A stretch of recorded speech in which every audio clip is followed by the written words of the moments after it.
आज हम बात करेंगे 2023 में बैंगलोर में हुए एक सीरियल किलर एक्ट के बारे में। लेकिन क्या वो सीरियल किलर एक्ट था, हाँ या ना, ये हम आगे की वीडियो में देखेंगे। उस टॉपिक पे आने से पहले मैं आपको कुछ सीरियल किलर्स के बारे में बताऊं कि सीरियल किलर को कैसे आइडेंटिफाई किया जाता है। तो लेट्स टॉक अबाउट वर्ल्ड के कुछ most famous serial killer: Theodore Bundy, Jeffrey Dahmer, John Wayne Gacy and the BTK killer. ये चारों काफी फेमस थे। आप इनके काफी सीरीज, कुछ डॉक्यूमेंट्रीज आप नेटफ्लिक्स में आज के टाइम पे भी देख सकते हैं। लेकिन इनमें और जो बाकी क्रिमिनल्स होते हैं, जो मर्डर एक्चुअल में उन्होंने भी मर्डर करा है, सेम क्राइम करा है, डिफरेंस क्या था? तो the difference number 1, serial killers का मॉडस ऑपरेंडी होता है, इनका कोई एक्चुअल वजह नहीं होती किसी को मारने की। दूसरा, जो सबसे ज्यादा इंपॉर्टेंट, जो सीरियल किलर्स होते हैं उनका हमेशा कोई ना कोई पैटर्न होता है मारने। वो उसी तरीके से अपना एक सिग्नेचर उन बॉडीज पे छोड़ते हैं, या उन बॉडी की जिस तरीके से वो हालत करते हैं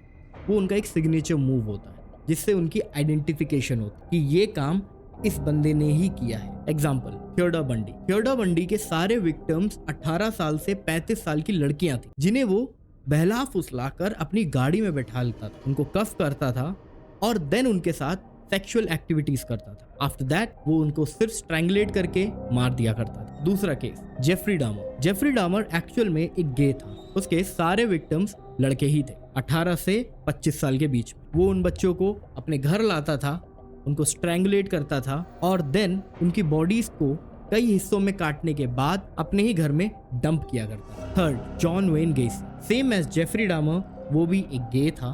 उसके सारे विक्टिम्स लड़के थे जो कि उससे उम्र में करीब 5 से 10 साल छोटे थे सबके साथ। उसका जो स्टाइल था वो थोड़ा अलग था। वो उनको घर पे बुलाता था, उनके साथ कुछ गेम्स खेलता था, देन वो अपनी फेवरेट कॉस्ट्यूम पहन कर आता था, जोकर कॉस्ट्यूम, जो इंटरनेट में काफी वायरल हुआ था। वो पहनने के बाद वो उनके साथ फिर एक गेम खेलता है जिसमें वो उनको कफ करता है और बोलता है कि तुम अगर ये कफ खोल सकते हो तो I will pay you some amount. बच्चे खुश हो जाते थे, वो अपने आप को कफ खुद उसी के हाथ से करवाते थे और जैसे ही वो उनको कफ कर देता था, गेसी का नेचर बदल जाता। वो उनके साथ सेक्सुअली एक्टिव होता था और उसके बाद उन्हें बहुत ही बेरहमी से स्ट्रैंगुलेट करके मार दिया करता। Fourth, the most brutal and ruthless serial killer of all time, the BTK killer. BTK stands for bind, torture and then kill. BTK killer अपनी सारी विक्टिम्स को पहले बांधता था रस्सियों से, उनके साथ गेम्स खेलता, उन्हें टॉर्चर करता था एंड देन उन्हें मार दिया करता। ये BTK का एक स्टाइल था। अब हम बात करते हैं 6 दिसंबर 2022 बैंगलोर में क्या हुआ। SMVT रेलवे स्टेशन के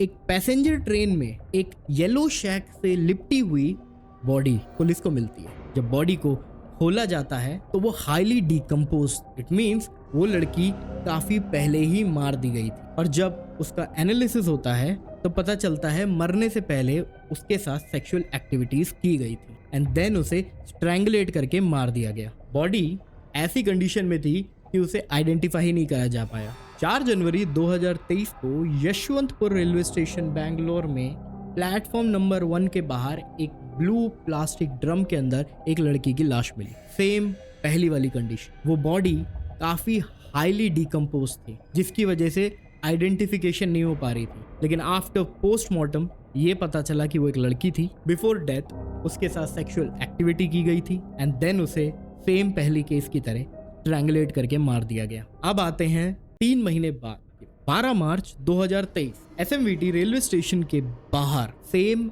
एक ब्लू कलर का प्लास्टिक ड्रम मिलता है, उसके अंदर एक लड़की की लाश। ये तीनों पैटर्न अभी तक मैच कर रहे हैं, करेक्ट? ये एक तरीका है उस किलर का मारने का। लेकिन इस केस में थोड़ी चीजें बदल गई। इस केस में बॉडी उतनी ज्यादा डिकम्पोज नहीं थी, लेकिन मारने का तरीका बिल्कुल सेम, स्ट्रैंगुलेट करा गया था और बिफोर डेथ उनके साथ सेक्सुअल एक्टिविटी की। लेकिन इस बार बॉडी की आइडेंटिफिकेशन हो गई। उस लड़की का नाम था तमन्ना, जो इंतकाब नाम के एक आदमी के साथ उसकी शादी हो रखी थी। बाद में जब इन्वेस्टिगेशन आगे बढ़ी तो पता चला कि तमन्ना की इंतकाब से दूसरी शादी, मतलब वो पहले ही किसी से शादी कर चुकी थी, ये उसकी दूसरी शादी थी और ये चीज उसने इंतकाब को नहीं बताई, जिस वजह से इंतकाब और उसके बाकी 3 दोस्त जो सब बिहार से थे, कमल, तनवीर एंड शाकिब, इन सब ने मिलके तमन्ना को मार दिया। अब बात आते हैं, क्या ये वही सीरियल किलर्स हैं जिनने बाकी दोनों मर्डर्स भी करे हैं? यहाँ पे पुलिस का जवाब कुछ और है। पुलिस ने ये डिक्लेयर कर दिया कि ये कोई सीरियल किलर एक्टिविटी नहीं है, क्योंकि जो लास्ट केस था वो कहीं से भी पहले और दूसरे से रिलेटेड नहीं है। ये पुलिस ने पब्लिक को और प्रेस को बताया। लेकिन अब ये समझिए कि जब इंटरोगेशन आगे बढ़ी तो ये पता चला कि भाई इन लोगों को पहले वाले जो 2 मर्डर्स हैं उनके बारे में कुछ नहीं पता, लेकिन तीनों मर्डर्स जो हुए इन टोटल उन सब का मारने का तरीका सेम है, उन सब की बॉडीज को डिस्पोज करने का तरीका सेम है। तो क्यों पुलिस ने ये पब्लिक से कहा है कि ये कोई सीरियल किलर एक्टिविटी है ही नहीं? और एक तरफा मान लेते हैं कि चलो ठीक है, लास्ट वाला जो केस था वो सीरियल किलर एक्टिविटी नहीं थी, लेकिन जो पहले 2 केस थे, कोई भी क्रिमिनल मर्डर करने के बाद बॉडी को एक्सपोज करने के लिए बाहर खुद से नहीं रखेगा, क्योंकि उससे उनको ही खतरा होगा पकड़े जाने का। ये काम सिर्फ मेंटली डिस्टर्ब लोग कर सकते, जो कि आगे जाके सीरियल किलर बनते हैं। जिस तरीके से इन बॉडीज को रेलवे स्टेशन के प्लेटफॉर्म में बाहर प्रेजेंट कर रहे हैं, इट मीन्स जो किलर है वो एक मैसेज देना चाहता है कि नो वन इज सेफ। बाकी अभी कुछ श्योरिटी नहीं है कि क्या हुआ है, क्या रियलिटी है, क्या नहीं है। ऑब्वियसली मैं इन केसेस के बीच में हूं अभी भी।